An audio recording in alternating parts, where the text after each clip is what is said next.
Bonjour à tous ceux qui sont là ce matin pour participer à ce webinaire de CB News avec The Trade Desk sur les marketeurs à l'ère du New Normal. Donc, on va un peu décrypter toute cette terminologie. On va attendre un petit peu que les gens se connectent petit à petit. N'hésitez pas à me dire bonjour dans le chat, me dire que vous êtes bien là, en attendant que tout le monde se connecte bien. Et comme ça, on vous verra rentrer. Bonjour à tous.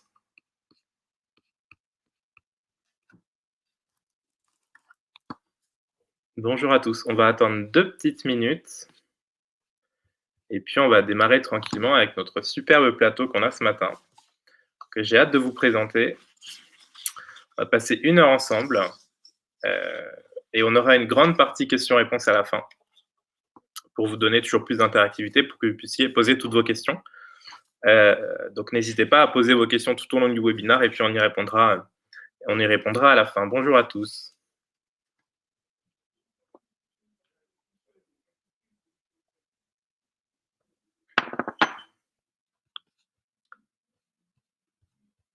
Et ben, on va démarrer. Merci à tous de vous être connectés ce matin pour ce webinaire Les marketeurs à l'ère du New Normal, un webinaire CB News en partenariat avec The Trade Desk, avec qui on est très heureux de faire de nombreux webinaires cette année. Donc, les marketeurs ont des défis évidemment nombreux, vous le savez, cette année, peut-être plus qu'à d'autres périodes, évidemment. Mais pas seulement à cause du Covid, à cause de plein d'autres choses qui font que la période est compliquée. Si je vous dis cookies, si je vous dis demande de flexibilité, si je vous dis privacy, voilà. Retour sur investissement ROI, peut-être davantage pressurisé qu'avant, avec le Covid, des moyens qui sont davantage concentrés, beaucoup de défis à résoudre et des nouvelles solutions peut-être pour y parvenir. On va voir ça ce matin. On a un super plateau. Alors, nous avons évidemment François-Xavier Leray, comme d'habitude, General Manager France et Belgique de The Trade Desk. Bonjour François-Xavier. Bonjour Thomas. Nous avons également avec nous Julia Cam, directrice marketing France de HubSpot. Bonjour Julia. Bonjour à toutes et tous. Nous avons également Kautar Benazzi, Chief Programmatic Officer chez Havas Media. Bonjour Kautar.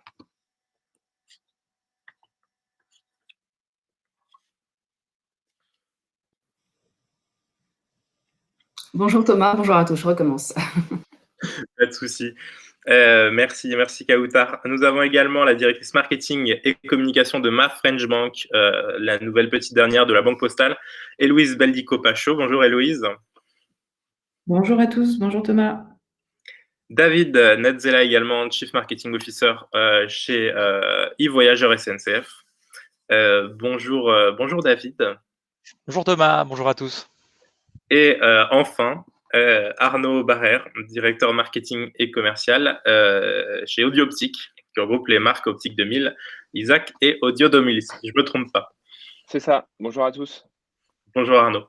Donc voilà, un très beau plateau pour commencer, et puis on va entrer dans le vif du sujet avec quelles sont finalement les tendances marketing qui vont définir cette année 2021, année sous le signe de la reprise ou non, on le verra, mais en tout cas, il se passe des choses sur le terrain des tendances, et on va voir ça avec Julia.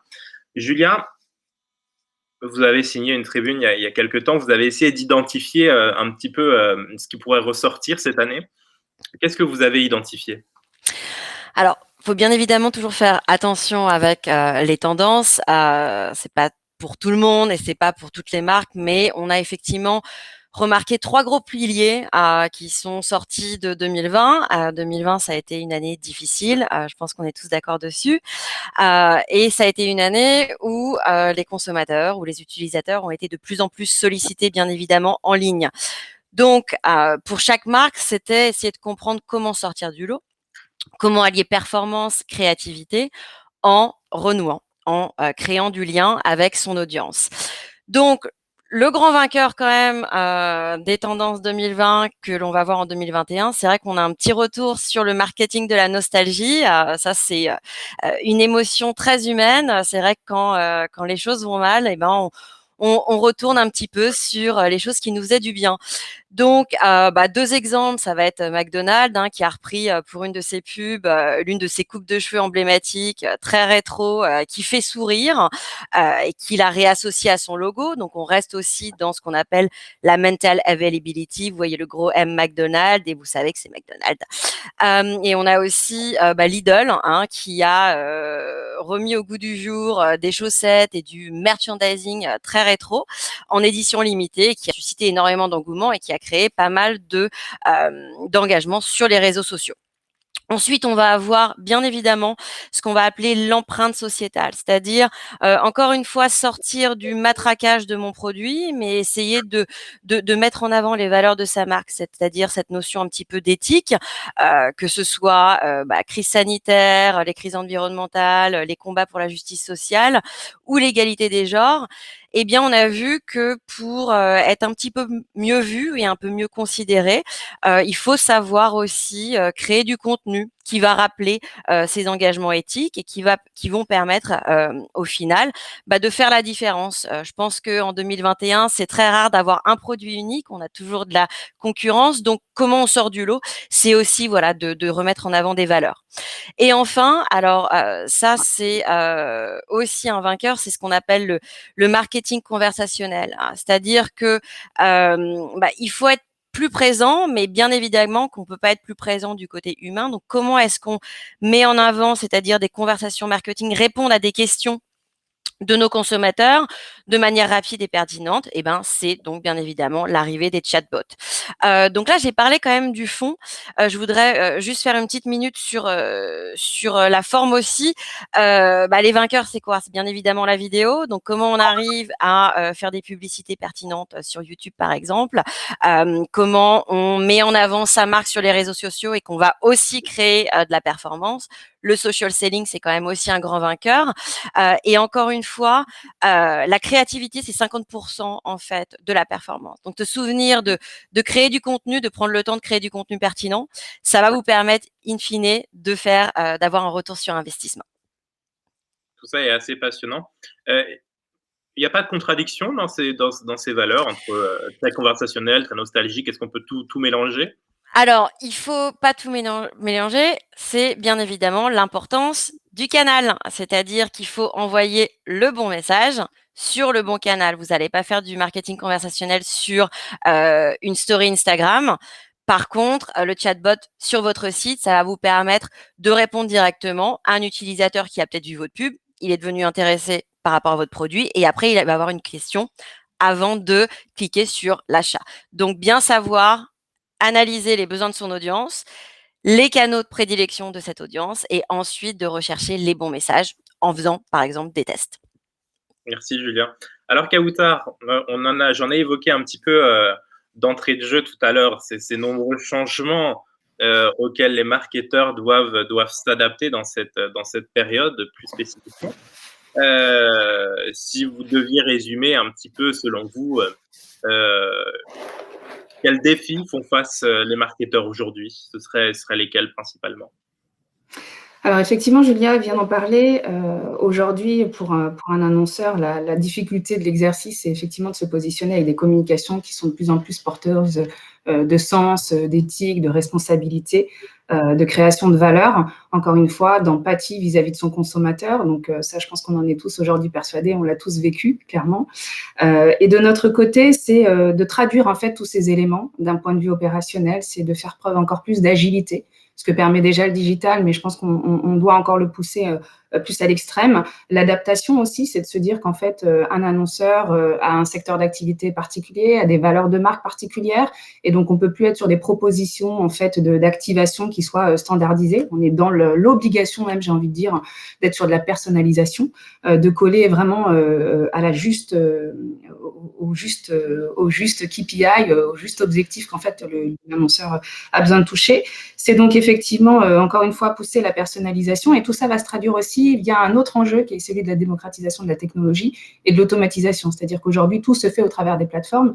Donc, la relation, elle est un petit peu distante, elle est un petit peu froide, mais finalement, ces outils nous permettent d'aller un petit peu plus vite qu'en temps normal, et par opposition à l'ancien modèle, puisqu'en fait, on a la possibilité d'avoir des technos qui font preuve aujourd'hui, qui peuvent analyser, qui peuvent collecter de la data de différentes typologies, des algorithmes qui nous permettent encore une fois d'avoir la possibilité de prendre les bonnes décisions dans des temps encore plus courts que ce qu'on pouvait faire auparavant. Voilà, et c'est aussi se poser la question, et ça c'est le principal enjeu, je pense, avec tout ce qui se passe autour justement de ces enjeux de sens, de valeur et surtout de privacy, c'est comment on va être en capacité de pouvoir mesurer en fait tous ces impacts-là de manière tangible dans ces nouveaux modèles qu'on n'a pas encore appréhendés, mais qui vont pas tarder à arriver en fait sur le marché et qui vont un petit peu dicter et changer notre façon de faire. Oui, la mesure, ça fait aussi partie des grands défis. François-Xavier, sur cette même question du constat, de l'évolution du sens un petit peu de ces métiers-là. Moi, je pense que pour faire écho à ce que vient de dire Kautar, il y a énormément de tendances qui ont émergé suite à ces changements, on va dire, d'environnement dans lequel on a évolué au cours des derniers mois. Ces tendances-là, elles vont générer des enjeux et des challenges également pour les marketeurs qui, jusqu'à présent, peut-être par facilité ou peut-être par naïveté, ont souvent orienté leurs investissements médias vers des plateformes très généralistes et qu'on connaît, et le duopole que l'on connaît aujourd'hui dans l'univers du digital. Et ça soulève un vrai sujet, puisque en réalité, comme le décrivait Julia tout à l'heure, en fait, les marketeurs ont pour enjeu aujourd'hui de pouvoir adresser leurs audiences sur l'ensemble des canaux avec le message adapté à chacun de ces canaux. Et ce qui est certain, c'est que aujourd'hui, ce duopole ne représente qu'une infime minorité finalement du temps passé et du contenu consommé sur Internet. On parle pratiquement même pas d'un tiers du temps passé et du contenu consommé sur Internet sur ces grosses plateformes que je ne citerai pas, mais je pense que tout le monde a très bien compris de qui je parlais. Ce qui signifie que 2 tiers du temps passé, ou plus de 2 tiers du temps passé, se fait sur ce qu'on appelle l'open internet, donc l'ensemble de l'environnement hors plateforme vidéo ou grosse solution moteur de recherche et co. Et je pense que c'est un vrai enjeu aujourd'hui, c'est-à-dire que peut-être que les marketeurs ont été un petit peu séduits par les sirènes de ces plateformes, en oubliant finalement le challenge de la diversité et de la possibilité de pouvoir adresser ces audiences à travers l'ensemble finalement de l'écosystème disponible. Et peut-être que le message qui a été véhiculé jusqu'à présent a été un message de simplicité qui a probablement attiré beaucoup d'annonceurs, mais la réalité c'est qu'aujourd'hui cette simplicité elle existe également sur l'open internet, sur les 2 tiers finalement de l'inventaire et du temps passé par les internautes sur Internet, et des plateformes telles que Trade Desk souhaitent aujourd'hui proposer des alternatives simples et crédibles pour pouvoir justement permettre à ces marketeurs d'adresser leurs audiences sur l'ensemble des canaux disponibles. Donc ça, je pense que c'est une vraie tendance, c'est un vrai sujet de fond. Kautar parlait également de privacy et d'éthique. Je pense que voilà, on est tous très conscients de ce qui est en train de se passer aujourd'hui sur le marché et dans l'industrie du numérique. Et je pense que les notions de privacy aujourd'hui sont des challenges, des enjeux extrêmement importants qui doivent être pris extrêmement au sérieux par les marketeurs, et que cette démarche, cette approche d'ouverture d'open internet porte finalement en quelque sorte ces valeurs et c'est-à-dire solutionne en quelque sorte ces enjeux, en tout cas en partie ces enjeux liés à la privacy. Merci François-Xavier. Moi, si je commence à comprendre, je me dis que peut-être on est dans une idée de reconcentration sur des objectifs plus précis, peut-être sur des plateformes auxquelles on ne pensait pas avant. Et peut-être que ça rejoint ce marketing nostalgique où on délaisse l'évident pour se pencher vraiment sur l'efficacité. Julia, justement, ces tendances que vous avez égrenées tout à l'heure et qu'on a déclinées avec Kautar et François-Xavier, est-ce qu'elles sont compatibles véritablement avec une efficacité, avec une digitalisation à forcenée? Comment est-ce que vous voyez les choses de votre côté? Je pense que le plus important, c'est cette notion de personnalisation, c'est-à-dire d'effectivement de comprendre son audience. On le répète encore, mais c'est tellement important, et de se dire cette audience, elle a besoin de quoi, et comment moi, en tant que marque, je vais pouvoir effectivement faire passer ce message, tout en rappelant bien évidemment ce que je fais, ce que je suis, pour inciter à la performance. Mais pour moi, oui, ça va ensemble. On remarque par exemple que il y a 77% des consommateurs qui ont vu en fait que les marques ont changé leur façon de communiquer l'année dernière. C'est-à-dire qu'on n'était plus dans, voilà, encore une fois, le matraquage, mais que il y avait un besoin soit d'être plus nostalgique, soit d'être un petit peu plus éthique, d'apporter des valeurs pour rester dans la tête des gens. Donc oui, pour moi, ça va ensemble complètement. Et on voit que quand on met en avant ces tendances, et pas tout en même temps, mais que ça a aussi un impact sur la performance. Donc on se concentre peut-être davantage sur les valeurs qui est la raison d'être finalement de l'entreprise peut-être, et on communique davantage là-dessus plutôt que d'utiliser tous les canaux et de faire de la masse. En fait, ce que j'explique toujours, et chez HubSpot, c'est ce qu'on fait, on accompagne aussi des entreprises, des clients, et on leur dit toujours, il n'y a pas besoin d'être partout. Il faut être là où votre audience l'est. Et en fait, savoir, encore une fois, pour allier performance, il faut avoir des objectifs. Si vous faites une publicité qu'on va appeler vraiment une publicité branding, c'est-à-dire une publicité pour mettre en avant la notoriété de la marque, vous allez utiliser peut-être un peu plus ce qu'on appelle le outbound, du hors-ligne, du placard, des publicités dans le métro. Et puis, si vous avez vraiment besoin de faire une performance, d'avoir un retour sur investissement rapide, c'est là où vous allez utiliser, voilà, peut-être plus les publicités Google ou sur les réseaux. Encore une fois, avoir les objectifs, comprendre où est son audience, où est-ce qu'elle est pour tel produit, et ensuite vous affinez, vous personnalisez, bien évidemment, c'est-à-dire de vraiment, le targeting est aussi important que la personnalisation. Et c'est là où vous faites une différence. Merci Julia. Alors Kawoutar, sur cette même question de cette digitalisation, évidemment, qui aide la personnalisation, parce qu'on va pouvoir faire du ciblage, mais est-ce que finalement 2021 et ces tendances vont permettre à la digitalisation peut-être d'être plus précise ou d'être plus efficace? Comment est-ce que vous voyez les choses chez vous? Alors, on y était déjà l'an dernier et des années auparavant, c'est-à-dire que justement, tout ce dont on parlait autour du digital et de l'accès à la technologie le permettait déjà. C'est vrai qu'aujourd'hui, il va falloir rentrer dans des contextes qui sont encore plus exigeants et où en fait les modèles changent assez régulièrement et les courbes d'innovation sont de plus en plus courtes. Donc effectivement, oui, ça va être beaucoup plus précis. On parle sur le sujet de la data, tout simplement. Si on refait un parallèle par rapport à la privacy, c'est-à-dire qu'aujourd'hui, on accepte de pouvoir donner ces éléments, de pouvoir permettre l'analyse de son comportement, de ses enjeux, de la manière dont on souhaite consommer. Mais en retour, ce que va attendre le consommateur, c'est justement un bénéfice de la part de la marque. C'est pas simplement de lui afficher un format publicitaire, c'est de pouvoir rentrer dans ses valeurs, de pouvoir être aussi acteur, de créer de l'engagement, de la conversation. Donc ça, c'est la première chose. Et je dirais aussi que la digitalisation c'est pas antinomique avec ces nouvelles tendances. Effectivement, ça va gagner en précision et ça va gagner en efficacité. Par contre, tout l'enjeu pour nous, c'est d'être encore une fois dans la résilience, c'est d'accepter en fait de se remettre en question, c'est d'accepter l'autocritique, c'est d'accepter surtout que les modèles sur lesquels on travaille changent régulièrement. Encore une fois, et le digital, c'est un moyen d'expression, c'est une grammaire qui est quand même assez large, diverse, avec différents écrans, différents canaux, on en a parlé. Donc, il faut pouvoir aussi maîtriser à un moment donné les codes et être en capacité d'aller en fait chercher ce consommateur là où ils sont, de leur adresser les bons sujets et pas simplement d'être comme, si je peux dire, dans l'ancien monde où on se suffisait simplement de faire de la diffusion et espérer qu'un écho se fasse. Là, en fait, si la marque est présente ou elle ne l'est pas, de toute façon, le consommateur va donner son avis. Les conversations de pair existent, la recommandation existe. Et c'est plutôt de cette manière-là que la marque doit aller chercher sa crédibilité. Et nous, en tant que marketeur, en tant qu'agence, en tant que training desk, il faut absolument qu'on soit en capacité de mieux connaître ces audiences-là pour faire matcher justement la valeur, le produit par rapport au consommateur. Et oui, toute la question du sur-mesure. François-Xavier, sur cette question également.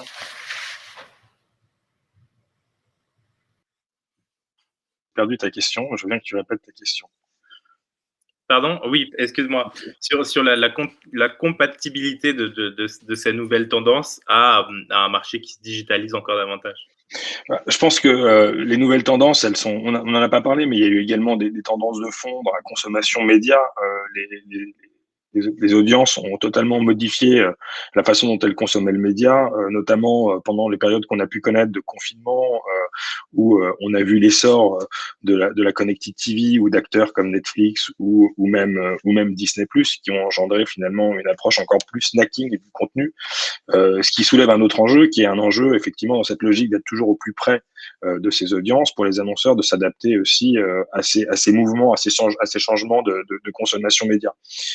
Et donc, une nécessité évidente de se montrer beaucoup plus proactif vis-à-vis des audiences, de les suivre au plus près pour pouvoir bien véhiculer le message à l'endroit où elles se trouvent, comme le disait Julia, mais également pour maximiser les résultats, puisque le digital permet effectivement un pilotage des investissements médias extrêmement précis et capacité à pouvoir mesurer un retour sur investissement beaucoup plus précis. Et donc ça, je pense que c'est un point évidemment essentiel. Et qui devient même clé, on va dire, pour les marketeurs. Merci François-Xavier. Alors maintenant, on va rentrer dans le concret de cette transformation et de ces marketeurs dans ce nouveau monde, après avoir fait un petit peu le constat à l'instant. Ces tendances, comment est-ce qu'on s'y prépare côté annonceur? Je voudrais d'abord interroger Héloïse de ma French Bank, Héloïse Beldico-Pacho. Comment est-ce que vous voyez, vous, ces tendances de votre côté? Est-ce que vous y répondez déjà? Est-ce que ça amène chez vous des nouvelles réflexions? Très concrètement, sur le terrain, ça donne quoi?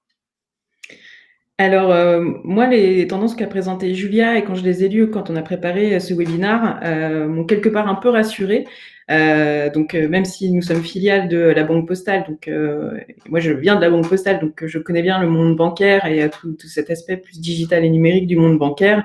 Ma French Bank a été lancée en juillet 2019, donc voilà, on est encore très petit, un nouvel acteur aussi sur le marché, une nouvelle marque. Donc voilà, par rapport à ce que disait aussi Julia tout à l'heure sur toute cette importance du branding, on est en plein dedans puisque la crise Covid nous tombe dessus alors que on a à peine 6 mois d'existence.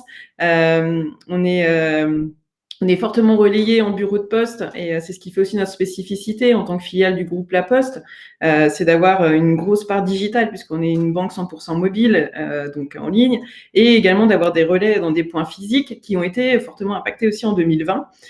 Donc bien évidemment, il y a beaucoup de choses que nous avons dû ajuster, voire améliorer dans certains cas, tant dans la promesse sur certains aspects de nos bénéfices clients. On en avait beaucoup autour des 0 € à l'étranger pour les voyages, etc. Clairement, ce bénéfice-là, il était quand même vachement plus compliqué à pousser l'année dernière. Donc ça, voilà, c'est dans le fond. Après, sur tout ce qui est privacy, ça vous échappera pas, mais en tant que banque, la privacy, c'est quand même notre cœur de métier. Donc c'est vraiment un aspect auquel on est particulièrement vigilant et sur lequel on fait très attention.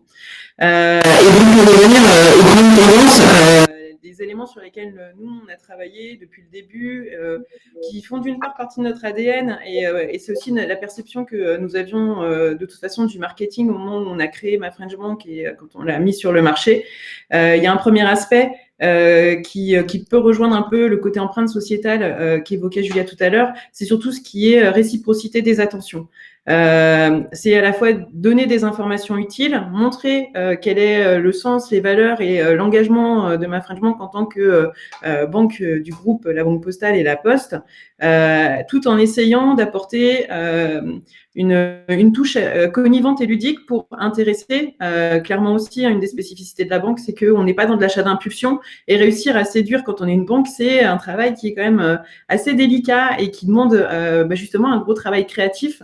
Et ce que disait tout à l'heure, je ne sais plus qui l'a dit d'ailleurs, Kautar, sur justement l'importance du poids de la créativité, ça on le touche pleinement et on l'éprouve régulièrement et effectivement ça demande beaucoup d'agilité et ça rejoint. Oui. On va rentrer dans le concret très rapidement, mais je vais essayer de donner la parole à tout le monde.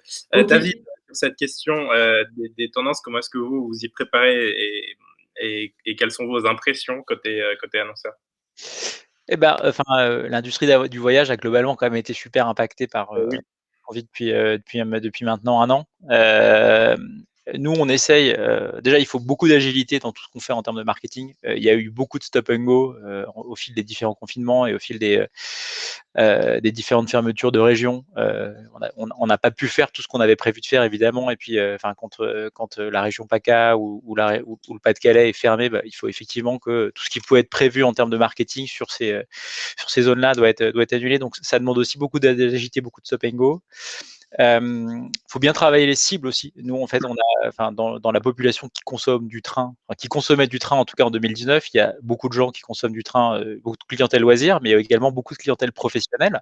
Sauf que ce qu'on fait là aujourd'hui, ce webinaire est un peu devenu la nouvelle normalité et en fait tous les déplacements professionnels que les gens avaient l'habitude de faire ne se font plus. Donc ça veut dire en termes de consommation et d'usage de train, on a vraiment, nous, à court terme, plutôt travaillé, on travaille plutôt la cible loisir et on pense que le changement de comportement profond qui s'opère avec la démocratisation de Teams, de Zoom, de Google Hangout et de tous les autres plateformes de meeting à distance fait que les gens consommeront du train de manière assez différente.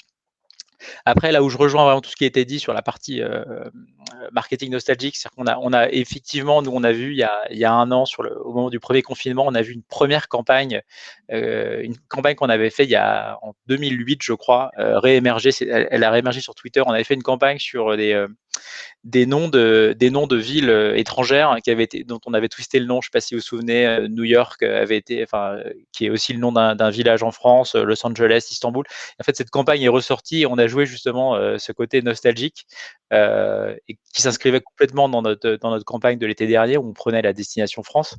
Donc, on a capitalisé sur ces insights de réseaux sociaux pour essayer de rebondir. Et c'est vrai que globalement, on parle beaucoup dans le numéro du voyage de revenge travel. On sait que c'est quelque chose qui va arriver dans les prochains mois. Quand je l'espère, tout ça sera derrière nous.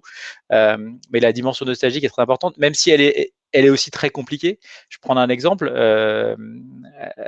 La meilleure façon sur la période de Noël d'inciter les gens à consommer du train et à se retrouver en famille, c'est justement de jouer sur cette dimension nostalgique de la grande tablée de Noël, juste comme ça. Mais c'est des choses qui, en marketing, dans l'état actuel des choses, ne peuvent absolument pas être faites pour toutes les raisons que vous imaginez. Donc, on va rentrer dans le concret des dispositifs dans un instant. Je voudrais d'abord donner la parole à Arnaud sur déjà l'impression sur ces tendances-là et toujours cette question de comment est-ce que vous vous y préparez, comment est-ce que vous y avez répondu. Arnaud de Optique 2000. Alors nous, peut-être à la différence des deux précédents acteurs, on est un retailer, donc on a des magasins physiques. Donc voilà, nous, la difficulté a été à la fois d'allier la partie digitale et la partie retail classique. Pendant la période de confinement, sans avoir de e-commerce, donc c'était aussi une difficulté supplémentaire. Et par rapport à ce que disait David sur l'agilité, bah, aussi avec un gros impact pour nous en termes d'agilité marketing, puisqu'il a fallu gérer les ouvertures, fermetures, réouvertures, refermetures, partielles, couvre-feu, pas couvre-feu, de tous nos magasins. Donc voilà, ça c'était un peu par rapport à l'environnement qu'on a connu sur les précédents mois. Sur les 3 tendances qui ont été citées tout à l'heure par Julia, là sur la partie nostalgie, bah, nous globalement on n'a pas tellement, aujourd'hui on n'a pas tellement connu ce type de questions. On n'a pas perçu exactement cette tendance-là sur notre marché, mais encore une fois c'est un marché particulier.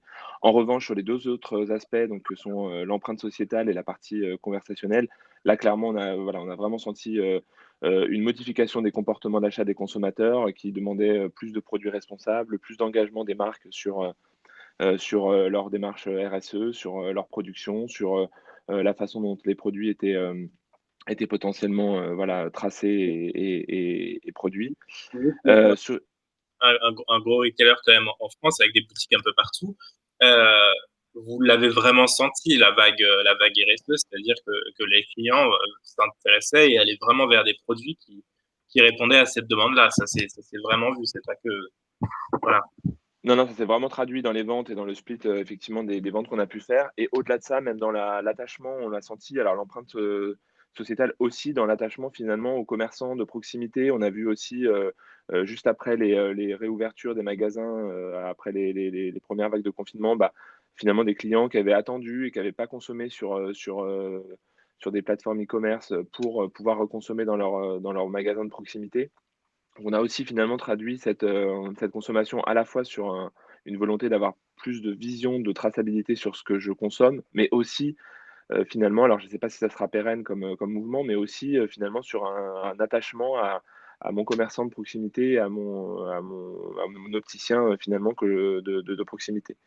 Et sur la partie modification du comportement d'achat, nous, ce qui a été structurel dans notre secteur, c'est finalement, le passage d'un système de retail assez classique où finalement, c'est des flux de clients qui rentrent en magasin, un peu avec des cycles classiques, genre le samedi, un peu plus d'affluence que les autres jours.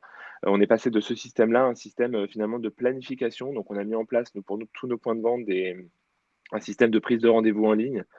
C'est ça, nous, sur la partie, entre guillemets, modification de la structure d'achat qui a été un peu notable chez nous. Et donc, ça nous a impliqué aussi sur finalement être plus réactif en termes de conversation avec nos clients, puisque voilà, on devait pouvoir interagir plus facilement avec eux, plus d'interaction au niveau des campagnes de marketing direct et de pouvoir être plus en interaction avec nos clients par rapport à finalement attendre que le client passe et faire des grosses campagnes médias pour que le client rentre en magasin. Voilà, on a un peu changé cette structure-là pour essayer de driver plus précisément et de contrôler un peu plus la prise de rendez-vous et la prise d'achat en magasin.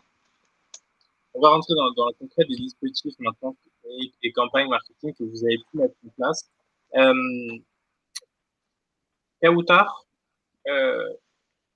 vous, en tant qu'agence, qu'est-ce que vous conseillez en cette période précisément à vos clients? Pour vous, quelles sont les nouvelles façons d'adresser les consommateurs suite à ces tendances qu'on a vues? On vient de voir ces changements de comportement des marketeurs qui évidemment répondent à ces tendances et à ces nouveaux comportements de consommation. Est-ce qu'il y a une nouvelle formule magique pour 2021 Alors, nous, on est assez pragmatique et rationnel, donc je ne saurais que recommander d'aller à l'essentiel et de coller à ce qui est attendu. Ça ne sert à rien de se diversifier sur autre chose, même si ça peut avoir un bénéfice à un moment donné, mais dans des temps aussi compliqués que ceux-ci, je pense qu'il y a suffisamment d'insights qui remontent de par les différents comportements et les attentes pour qu'on puisse aller à l'essentiel. Nous, ce qu'on a constaté aussi, c'est que au-delà de la partie opérationnelle, c'est que nos clients ont réussi à s'adapter et ont fait preuve justement d'agilité et d'adaptation. Je vais prendre un exemple concret, je pense que tout le monde l'a vu passer. C'est la campagne qui a été menée par notre client Decathlon. Le sport vous manque. Donc, si on se remet un peu dans le contexte, le confinement, les salles de sport qui sont fermées, la notion de produit essentiel. Alors, derrière cette définition-là, chacun jugera. Mais la volonté, c'était de continuer à être là, à travailler le top of mind et de montrer qu'en fait, dans des temps difficiles, les marques pouvaient aussi accompagner. Donc, en fait, la question qui s'est posée, c'est comment émerger rapidement. On est dans quelque chose qui est quand même assez sclérosé, qui est quand même assez anxiogène, donc comment je peux être efficace? Et donc, ils ont simplement réussi à finalement se transformer et à monter une campagne de communication en l'espace de 10 jours, alors que normalement, il faut beaucoup plus de temps, des assets créatifs qui sont hyper shadés, hyper statutaires, etc. Et là, ça a été vraiment, on a pris, tout à l'heure, je parlais justement du digital et de ces canaux. Là, ils ont pris les codes, ils ont été chercher des éléments créatifs dans l'open web, sans jingle, avec des montages qui sont très, très short et qui ont eu un rendu d'un point de vue empreinte émotionnelle et chaleur et proximité qui a marqué. Et d'ailleurs, cette campagne qui se nomme Le sport vous manque a été benchmarkée par Kantar et apparaît comme étant la deuxième campagne qui a le plus marqué justement les consommateurs et les Français durant cette période. Ça, c'est le premier cas, c'est le premier exemple. De notre côté, à nous, la manière dont ça va s'orchestrer, d'un point de vue opérationnel, encore une fois, parce qu'on est sur des plateformes et parce qu'on doit aller chercher de l'efficacité, c'est la personnalisation, c'est le travail autour de la data. C'est d'exploiter toutes les features de DCO, encore une fois, pour pouvoir maximiser ses chances d'adresser le bon produit à la bonne audience en fonction de la diversité des produits qui sont encore une fois disponibles.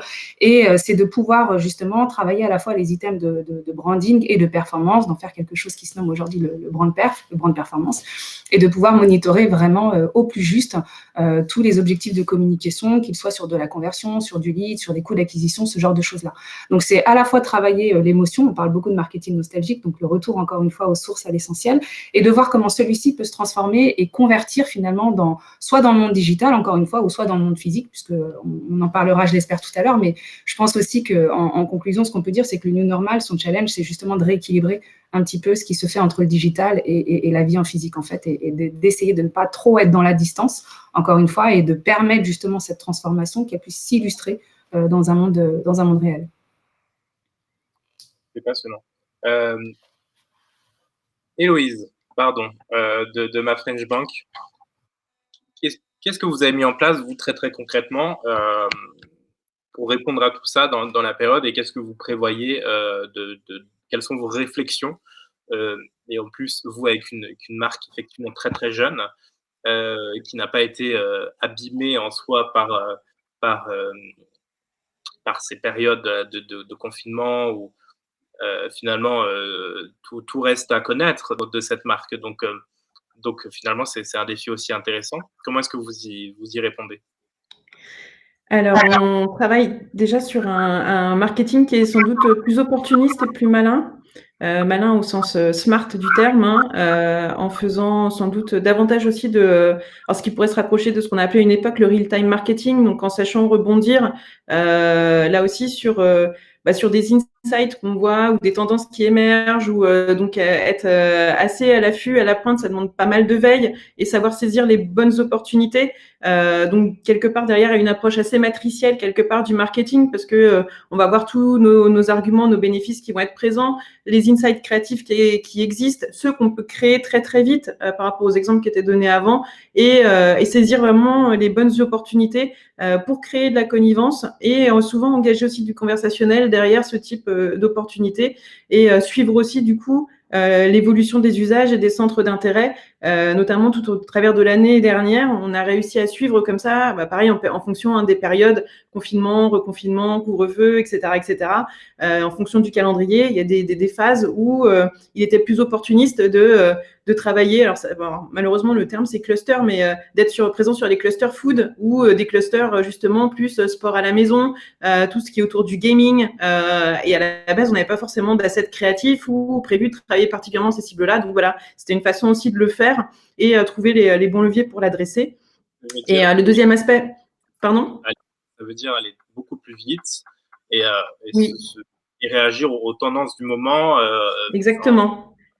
En test and learn, et complètement test and learn. Donc voilà, faut être très aussi humble par rapport à ce qu'on peut attendre, exigeant sur les résultats, et effectivement tout ce qui est autour du brand performance qu'on suit très très bien, le ROI bien évidemment, et le tout c'est pas d'investir pour rien, mais très rapidement être en capacité de tester, de voir si ça prend, de pouvoir aller plus loin et investir davantage. Donc voilà, il y a une notion aussi un peu de fast fail à l'intérieur de tout ça, mais qui est importante, et de voir aussi à quel moment ça redescend et il y a une forme de lassitude. Et le deuxième aspect, donc nous, la nostalgie, c'est plus compliqué à exploiter parce qu'on est très jeune, dans un groupe un peu jeune aussi, et, même si la Poste existe depuis très longtemps. Mais en tout cas, on a essayé de beaucoup travailler sur l'aspirationnel et le réconfort, l'éveil à la curiosité, créer un lien, toucher l'affect, notamment avec de la connivence, en utilisant des terminologies ou des mots un peu désuets qui sont sortis du vocabulaire, mais ramenés à une sauce un peu French qu'on a aussi pas mal travaillé, parce qu'on est ma French Bank, donc on trouvait ça malin, travailler sur du franglais, donc voilà, amener des touches un peu d'humour en restant sérieux puisqu'on est une banque, mais voilà, créer cette connivence, ce lien qui va permettre justement de l'interaction et susciter l'intérêt. Super, merci beaucoup Héloïse. David, pour poursuivre notre conversation, vous commenciez à égrener un petit peu les campagnes symptomatiques de ces changements. Ouais. Qu'est-ce que vous pouvez ajouter? Quel dispositif vous avez mis en place pour répondre à cette période? C'est ce que je disais tout à l'heure, et c'est ce que Héloïse disait. Je pense que le maître mot, c'est vraiment l'agilité. Si on prend le contexte actuel, par exemple, le mois de mars, c'est historiquement un mois où les gens commencent à se projeter sur les vacances d'été. On commence à réserver un peu ses locations, ces choses comme ça. Et souvent, on associe un achat de billets de train, sauf qu'avec le contexte actuel, il est très compliqué de se projeter sur des vacances. On l'a vu sur février, on a eu beaucoup de gens qui ont consommé du train en dernière minute. En 2020, on a quasiment la moitié de nos clients qui ont réservé un billet en dernière minute. C'était un phénomène qui était très nouveau pour nous. Et c'est vrai que si on prend le temps fort de 2020, la sortie le premier déconfinement là qu'on a vécu début juin, où en fait il y a eu un très gros rattrapage en fait. Tous les gens qui n'avaient pas acheté leur billet de train pour l'été en mars-avril 2020 et qui ont attendu la levée du confinement et la levée des contraintes des 100 km pour voyager. Nous, on a sorti à ce moment-là une campagne qui s'appelait le temps des oui. Quoi de plus naturel quand on s'appelle Oui SNCF de faire le temps des oui. Le premier confinement, ça a été beaucoup de non. On était vraiment le confinement dans sa forme la plus dure. Et le temps des oui, ça a été un moment hyper important avec nos clients, où justement, on a incité les clients à retourner au restaurant, revoyager, retrouver leurs amis. Campagne qui a plutôt très bien marché. Et plus récemment, là, on a sorti une campagne la semaine dernière autour de notre comparateur de mobilité. L'écologie est un des piliers stratégiques du plan strat de la SNCF. Et on a sorti récemment, on sait que cette dimension écologique est quelque chose qui, dans les déplacements des gens, commence à être un argument de poids. Notre comparateur de mobilité, il regarde bien évidemment les émissions de CO2 sur une destination par rapport à la voiture. Il compare le train par rapport à la voiture, par rapport à l'avion, mais également le temps utile dans le moyen de transport. Et on voit que cet argument écologique, c'est vraiment quelque chose de plus en plus important, surtout sur les populations les plus jeunes qui sont vraiment très réceptives à ce message. Donc, on essaie de trouver les bons arguments. On fait aussi beaucoup d'études pour essayer de comprendre justement qu'est-ce qui manque le plus aujourd'hui aux Français.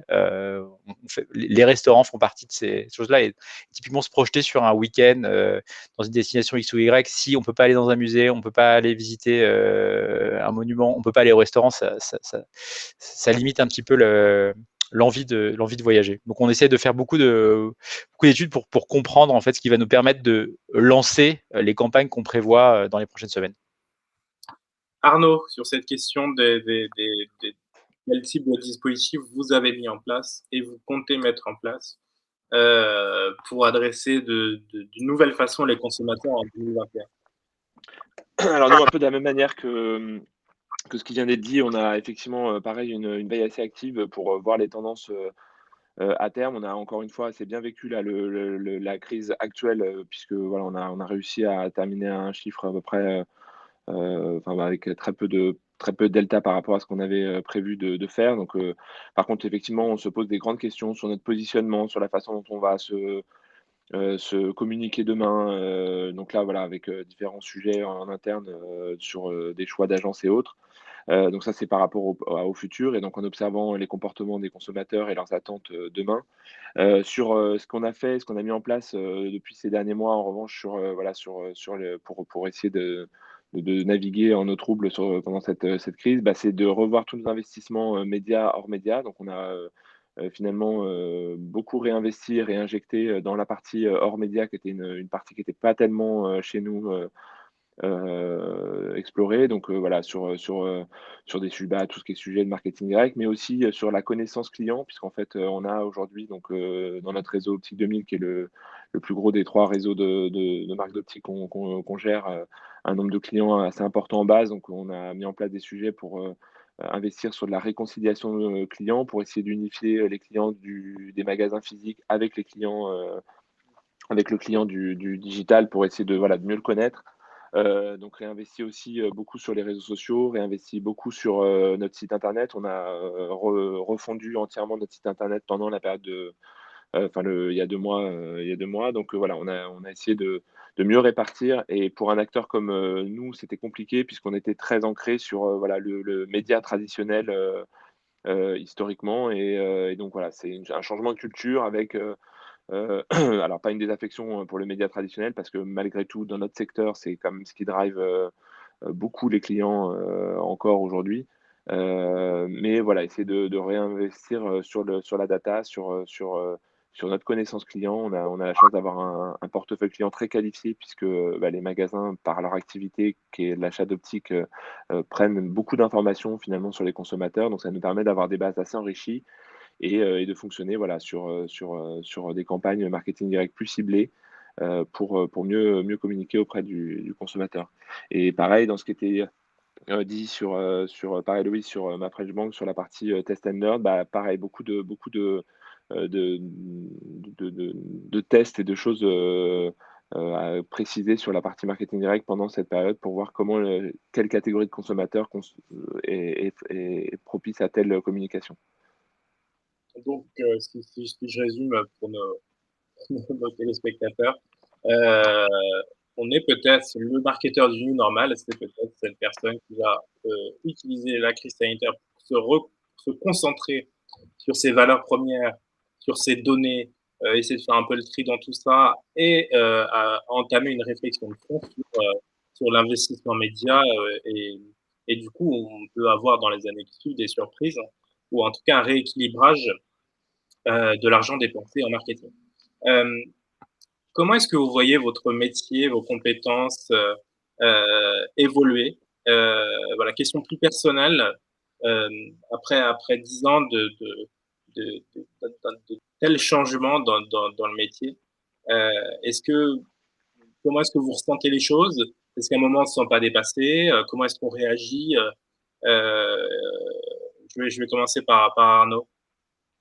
Bah, moi, je trouve que le marketing devient de plus en plus intéressant parce qu'on passe, enfin vraiment, moi, sur le métier que j'exerce là, depuis plusieurs années au sein de ce groupe, bah, un marketing assez traditionnel où finalement on applique les bonnes méthodes qui ont toujours bien marché. Et j'ai presque envie de caricaturer, mais plus on met en médias, plus on a de trafic en magasin et plus on voilà, enfin, a un marketing beaucoup plus intelligent et beaucoup plus technique avec et donc est aussi plus compliqué à maîtriser parce que moins de ROI facile à maîtriser, plus de segmentation, plus de précision dans les messages, plus de voilà. Donc pour moi, la vision que j'ai du marketing, c'est passer d'un marketing entre guillemets des bonnes recettes de grand-mère à un marketing vraiment de la précision et de l'analyse fine avec même je le vois au niveau des équipes, des compétences de plus en plus précises sur des besoins bien particuliers avec un éclatement des comportements d'achat aussi, par des mêmes catégories de consommateurs. Autant avant, il y avait des grandes franges de consommateurs et c'était assez facile finalement de s'adresser à chacune d'elles,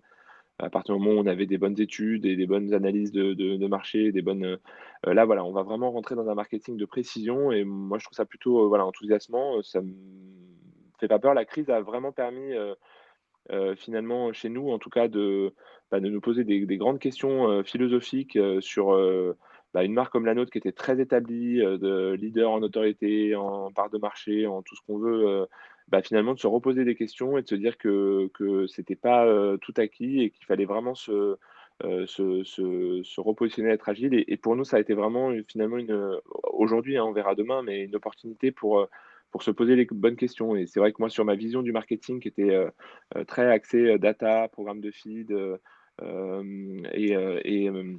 et précision, je trouve que c'est voilà, c'est un mouvement qui est assez intéressant et qui va dans un sens, plutôt positif.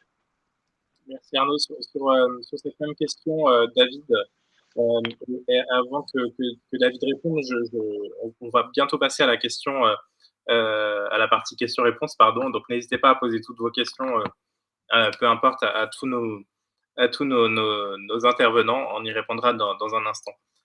David, pardon.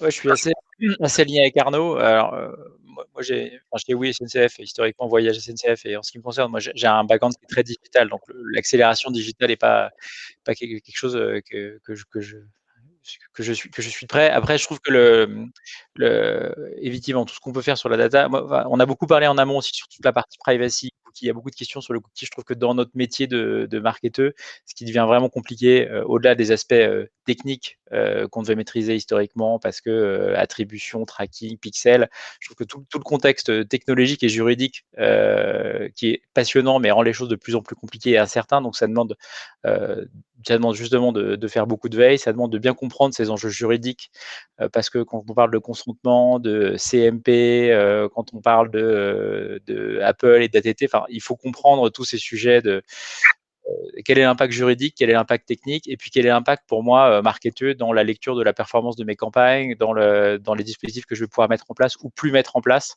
Je trouve que du coup, il y a un triptyque marketing, techno, juridique qui se met en place et qui est très intéressant, mais qui oblige les marketeurs à sortir un peu de leur zone de confort. Et effectivement, on n'est plus juste, voilà. Je trouve que aussi sur ce qui est important dans nos métiers, c'est la créativité. Dans le marketing, on le voit, on a tendance à sous-évaluer, je trouve, dans le marketing et notamment le marketing digital, l'importance de la créativité et des contenus. Mais je pense que dans les prochaines années, on voit beaucoup de choses et les plateformes mettent aussi beaucoup d'outils à disposition.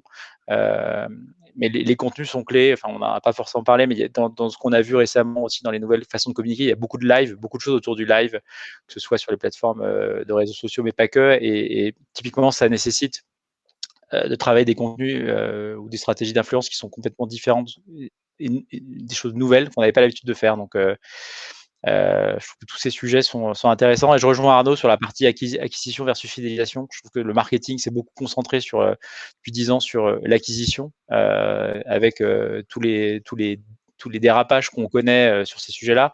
Et ça s'est fait souvent au détriment de la fidélisation. Mais ce qui coûte le moins cher en marketing, c'est quand même de fidéliser un client. Et je pense que sur les 10 prochaines années, on va beaucoup plus entendre parler de ce sujet. C'est bien noté. Merci beaucoup, David. Héloïse Bendico de Management sur cette question. Comment est-ce que vous voyez évoluer votre métier, vous, depuis une dizaine d'années? Comment est-ce que vous voyez vos compétences évoluer? Comment est-ce que vous vous sentez, simplement, en tant que marketeur? Moi, je me sens très bien. Comme David, j'ai un gros background digital, donc je me suis jamais trop sentie en zone de confiance, ni trop plan-plan d'ailleurs, hein, parce que ça bouge tellement depuis toujours en fait que ça reste extrêmement passionnant avec toujours plus de data, toujours plus de gestion des consentements, bien évidemment. Et les propos de David et Arnaud me confortent complètement aussi dans ce que j'imagine et tel que je vois l'évolution du marketing. Et j'allais justement dire en guise de conclusion, c'est que ce qui est important, c'est de faire un marketing beaucoup plus smart, également de prendre plus de recul. Et pour faire le lien entre ce que vous disiez, entre fidélisation et acquisition, un élément qui est clé, c'est le pouvoir de la prescription et de la recommandation. Et c'est important de veiller à ce que nos clients soient satisfaits, heureux. Et un client satisfait, heureux, et un client qui parle de nous. Et le meilleur ROI reste celui de la prescription et de la recommandation. Et celui-là, il ne demande pas beaucoup de consentement. Et par contre, il demande un vrai effort vis-à-vis des clients et justement de tout ce conversationnel et de cette vigilance, cette empathie, cette écoute qu'on peut avoir à leur égard, et de faire en sorte que eux soient nos premiers promoteurs et parlent de nous pour justement développer l'acquisition. Oui, c'est vrai que quand on a un bon service, autant qu'il soit recommandé par les gens tout simplement, et ça coûte moins cher. C'est ce qui a le plus de points, oui. Dernière question un peu pour tout le monde. Dans quelle mesure vous voyez la relation des consommateurs se transformer avec le digital, et également sur l'achat programmatique? Est-ce qu'il est compatible avec ces nouvelles tendances vraiment? Est-ce qu'on peut pousser à n'importe quoi quand on parle de plus de contenu plus précis? Kautar peut-être sur cette question pour commencer. Et puis ensuite on passe aux questions-réponses. N'hésitez pas à poser toutes vos questions. Alors, les problématiques, oui, jamais, j'ai envie de dire, parce que tout simplement, on en a parlé tout à l'heure, l'adaptation, l'agilité, la donnée, la force de l'intelligence artificielle, qu'on parle d'algorithmes, qu'on parle de machine learning, donc toutes ces aides à la prise de décision rapide. C'est aussi une capacité aussi de pouvoir faire appel à des plateformes qui amènent aussi de la convergence média, c'est-à-dire qu'aujourd'hui, le programmatique, c'est un mode d'achat. Le digital est partout, donc on est en capacité d'acheter bien évidemment du display, de la vidéo, de l'audio, du DOH et même de la téléprogrammatique. Donc c'est aussi pouvoir orchestrer mieux les activations de nos annonceurs, de mieux gérer aussi la fréquence, de mieux gérer et d'identifier les audiences et d'avoir des résultats beaucoup plus efficients. Donc le programmatique plus que jamais, mais il faut vraiment aussi pouvoir l'appréhender. C'est pas simplement de se dire je fais du programmatique parce qu'aujourd'hui, voilà, les investissements sont drivés sur ce levier-là. C'est de bien comprendre, d'appréhender les modèles et puis surtout de s'en servir par rapport, encore une fois, j'insiste, son objectif de communication. Il faut bien identifier ce qu'on attend en termes de bénéfices par rapport à ce levier et qu'est-ce que vous attendez aussi en termes de conversion.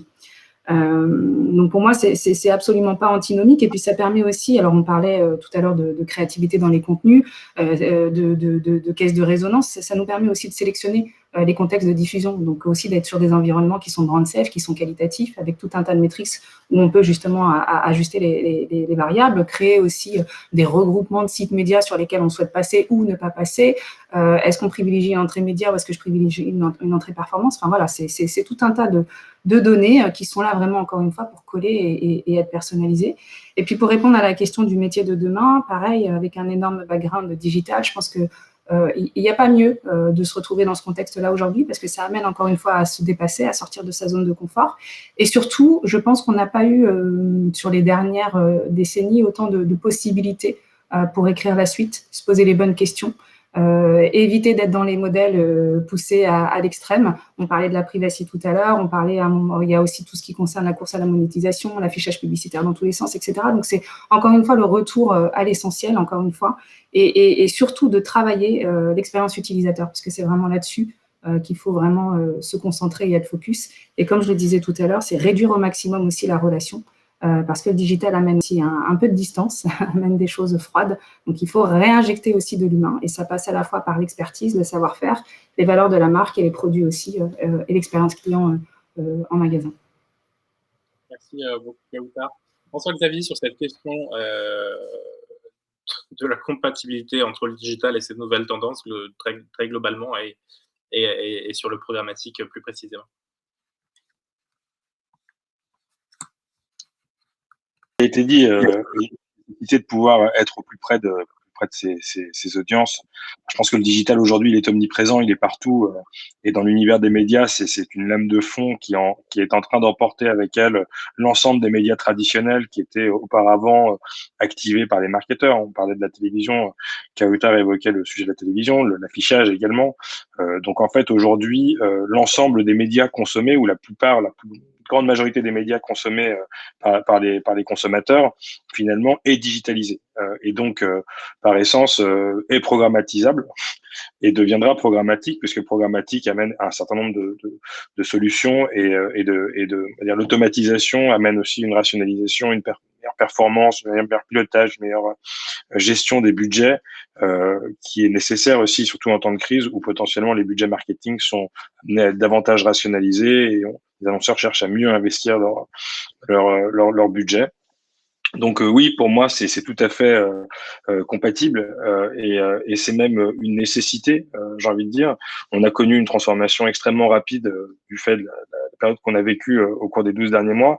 Je pense qu'on a gagné un nombre d'années incommensurable dans l'adoption du digital. Enfin, on prendra tous l'exemple de notre grand-mère ou de nos parents qui se sont retrouvés devant un écran d'ordinateur pour pouvoir interagir avec leurs congénères, entre guillemets, parce qu'il n'y avait pas d'autres moyens finalement.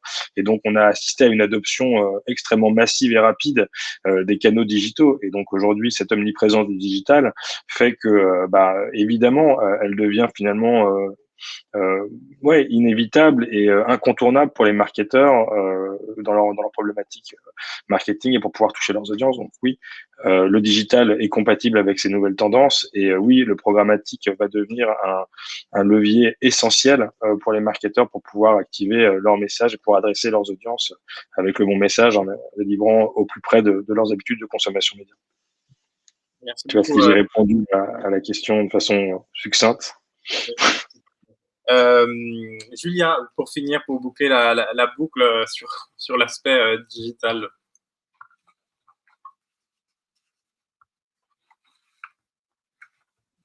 Pardon, j'ai eu un petit souci de connexion. Vous m'entendez bien?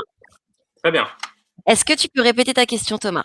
Oui, il n'y a pas de souci. Pour boucler la boucle, justement, Julia, sur cette question du digital et de sa compatibilité avec ces nouvelles tendances, est-ce que quand on parle de marketing nostalgique, notamment, d'empreintes RSE et de tout un autre, de tout autre sujet dont les consommateurs sont friands, et qu'on parle également, puisqu'on en a parlé de plus de créativité, de contenu qui redevient roi,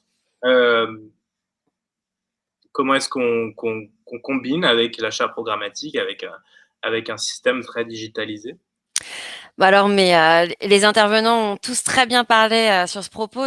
La première chose, c'est que de toute façon, il n'y a plus le choix. Hein. C'est-à-dire que il faut passer au digital. Je pense que c'est ce qu'on a vu l'année dernière, c'est que des marques qui étaient qui faisaient principalement de la publicité hors ligne ont dû se mettre au digital. Je pense que tout le monde en a parlé, hein, c'est-à-dire son audience, faire de la recherche, comprendre d'où elle vient, se mettre sur les bons canaux, ensuite faire du test en fonction du contenu et regarder la data. C'est vrai que par exemple, HubSpot, nous, notre force, c'est on met en avant le CRM, c'est-à-dire l'expérience client. Et d'avoir effectivement un tableau de bord qui est performant, qui donne en fait un historique de toutes les interactions, ça va vous permettre de rebondir facilement. Le stop and go, par exemple, c'est quelque chose qui marche beaucoup en ce moment, de pouvoir mettre en place une publicité et de l'arrêter facilement, s'assurer de voir que quand on commence à pas avoir de retour sur investissement, on la stop, et ça vous permet du coup de voir quel contenu va marcher. Donc par rapport à ces tendances, encore une fois, peut-être pas tabler sur tout, mais de faire des tests, de mettre en avant ces tendances, de regarder ce que nous dit la donnée comment réagit l'audience et ensuite de maximiser en fonction du retour sur investissement. On va parler vraiment de l'audience cible qui va permettre effectivement sur le digital d'être beaucoup plus ciblé, beaucoup plus pertinent. Et encore une fois, créativité et personnalisation sont vraiment les deux choses, pour moi, à mon sens, les plus importantes pour avoir effectivement du contenu qui va performer. Merci beaucoup, Julia. Alors, on va commencer à répondre à vos questions. Si vous en avez d'autres, c'est le moment de les écrire parce qu'on va bientôt clôturer. Stéphanie qui nous a demandé qu'en est-il alors je vais vous l'afficher comme ça vous allez pouvoir la voir. Qu'en est-il du DOH, Digital Out of Home, et de son potentiel créatif? Comment le percevez-vous et comment est-il perçu par le public consommateur selon vous? Alors, qui se sent à l'aise pour répondre à cette question de Stéphanie?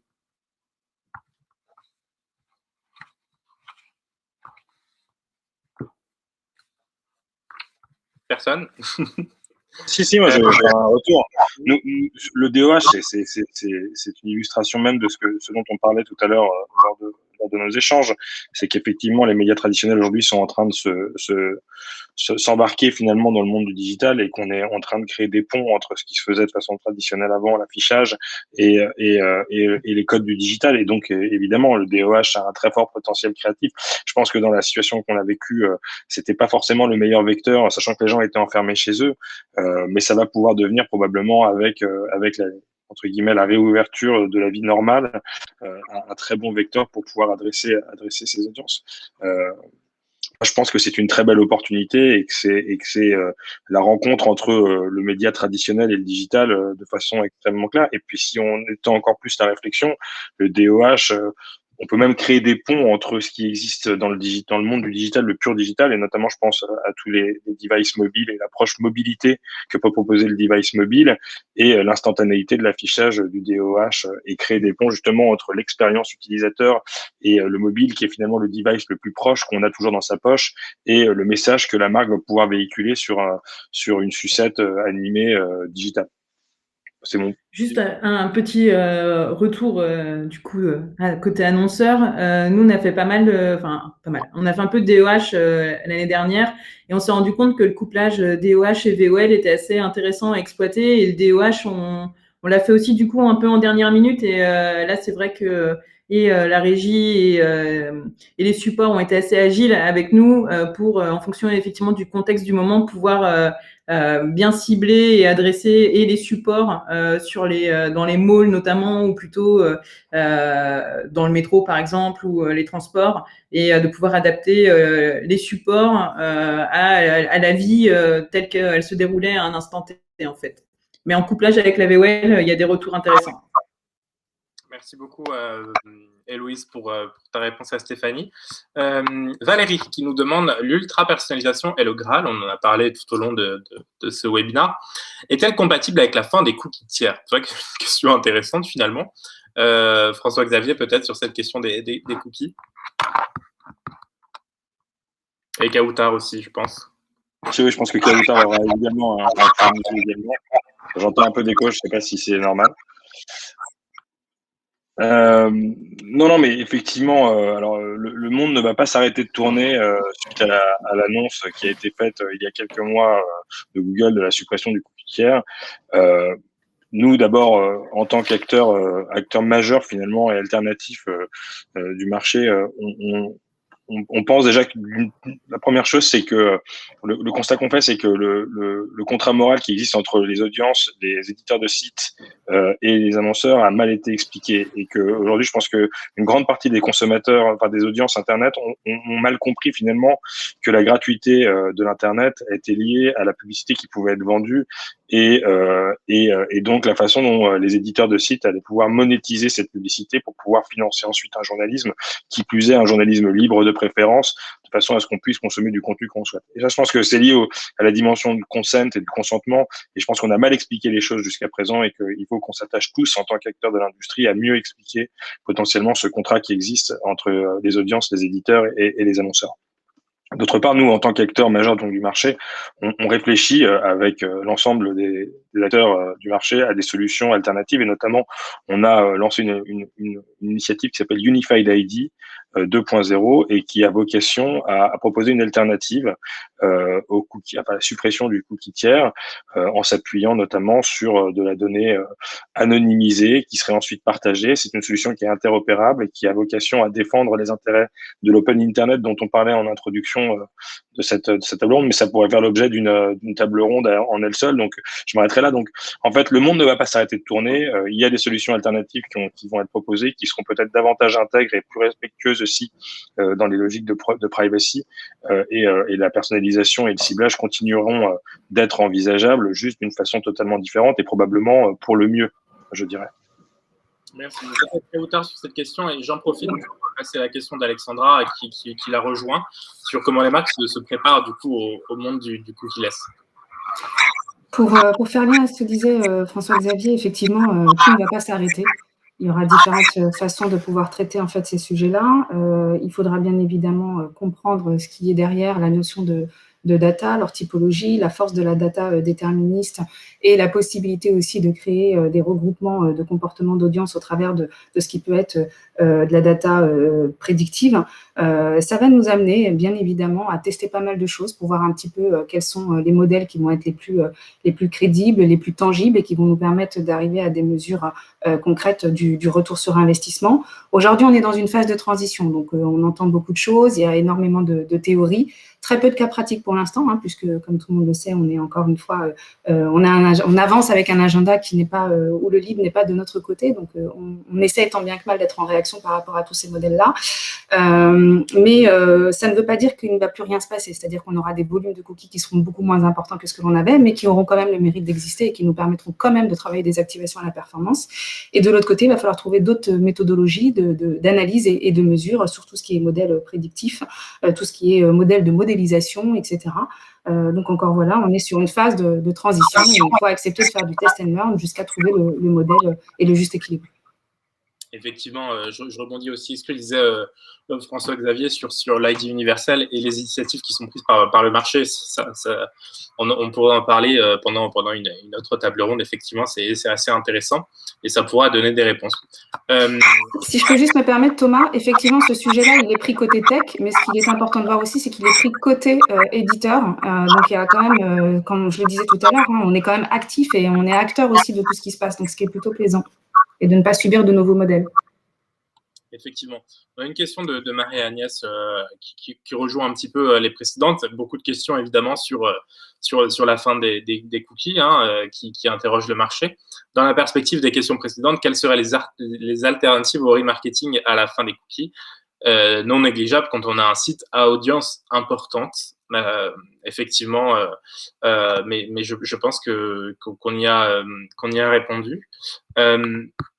Et une dernière question d'Alexandra, quel est l'avis des marques concernant cet inventaire non consenti qui augmentera fin mars dû aux nouvelles recommandations de la CNIL?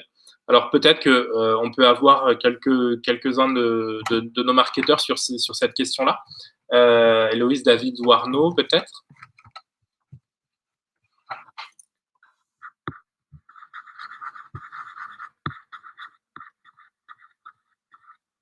Sur le contexte réglementaire, enfin, de toute façon, c'est effectivement très structurant et aujourd'hui, toute la réflexion est obligée d'être adaptée à ces nouvelles recommandations. Donc, c'est de plus en plus compliqué, ce que je disais tout à l'heure, mais de pouvoir faire du marketing, d'autant plus que souvent, par exemple, pour la notion de RGPD, les demandes qui sont faites sont antinomique avec les besoins des consommateurs d'être reconnus plus facilement et d'être finalement de ne pas avoir à retaper les différents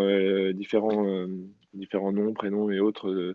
Voilà, donc ça va être encore une fois compliqué d'arriver à jongler avec les réglementations et en même temps les besoins des consommateurs qui sont de plus en plus à la fois attentifs au respect de leur vie privée, mais aussi à la fluidité dans leur parcours de vente. Donc voilà, il va falloir qu'on soit encore une fois inventif comme on l'a été depuis 2 ans avec toutes les réglementations autour du RGPD. Affaire à suivre, évidemment. Merci beaucoup, Arnaud. On arrive à la fin de ce webinaire. Merci à tous de nous avoir suivis pendant 7 heures, 1 heure et 8 minutes pour être exact. Un petit peu débordé, mais comme toujours.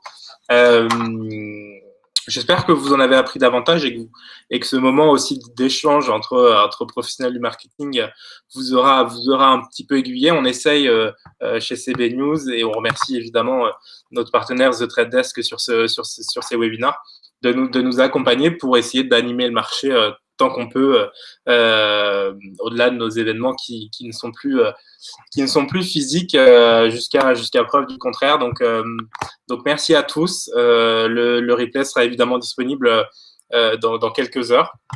Et puis n'hésitez pas à consulter l'ensemble de nos intervenants sur leurs réseaux respectifs si vous avez encore des questions. C'était encore un plaisir d'animer cette table ronde. Je vous présente le dernier magazine CB News tout de même, sorti en mars. Hop, je vous montre. La seule solution, la création. Je pense que c'est aussi une des réponses de cette crise. On a un super dossier d'ailleurs sur nos licornes de la tech, et puis un gros dossier sur le design. Donc n'hésitez pas à vous le procurer.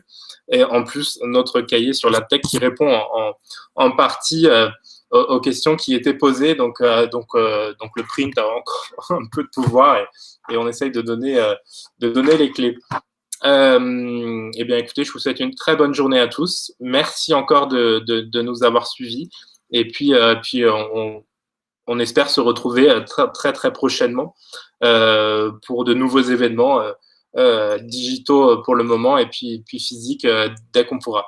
Très, très bonne journée à tous, et à très bientôt. Et puis, évidemment, je remercie l'ensemble de nos intervenants ce matin de s'être prêtés au jeu de l'exercice et d'avoir répondu à l'invitation. Très, très bonne journée à tous, et à très bientôt.